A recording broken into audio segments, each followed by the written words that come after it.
tuturuan ko kayo kung paano maging stable ang connection sa HTTP injector. Una, download kayo ng ping tool.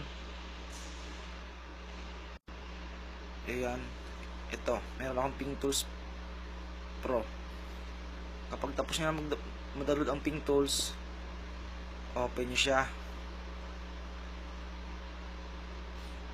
Kapag nag-open na, click nyo yung 3 lines sa upper left. Ayan. Click ping. Tapos tap nyo yung 3 dot sa upper right naman. Click setting. Tap nyo yung mode. Select HTTP. Tapos tap nyo yung pings count. Yung may pings count 3.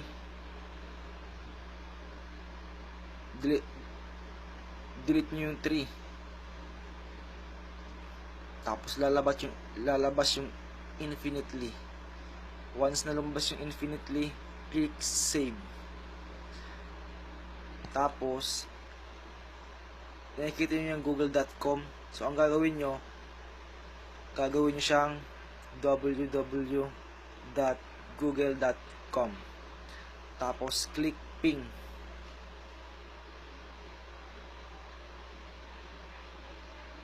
Wait nyo siyang mag-run. Kapag nag-run na siya ganyan, back nyo lang siya. Tapos lalabas siya sa taas. Yan. Run in the background na siya.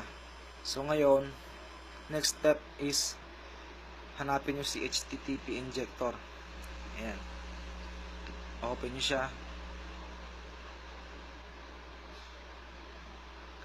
Dapat meron na kayong i-file para mag-run sa HTTP injector. So ako meron na. So kung wala pa kayo, maghanap na lang kayo sa group o kaya gawa kayong sarili nyong i-file or config. So gagawin ko na lang start. So kung wala pa kayo at nakapag-download na kayong i-file, so kailangan nyo i-tap yung import config. So kapag natap nyo yung import config, hanapin nyo sa storage kung saan naka-save yung i-file, so para mai-import nyo siya. Kapag import successful na, hit start. So ayan, check natin yung log nya. Ayan, connected na siya. So ayan, natin sila mag-run ng sabay. Ayan sila. So ayan, ganoon lang kadali, simple lang. Kapag connected na sa HTTP injector, okay to go ka na, magsawa ka na sa panonood ng movie. So check natin kung okay siya.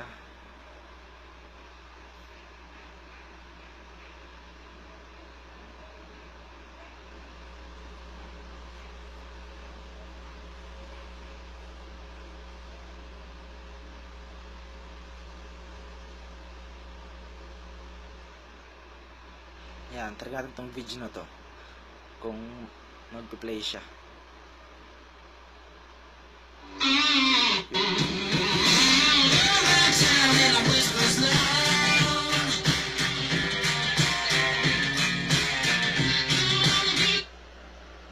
Patay.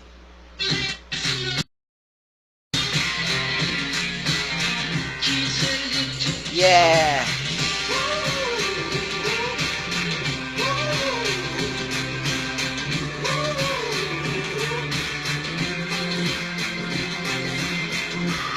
Tell me, maybe do it.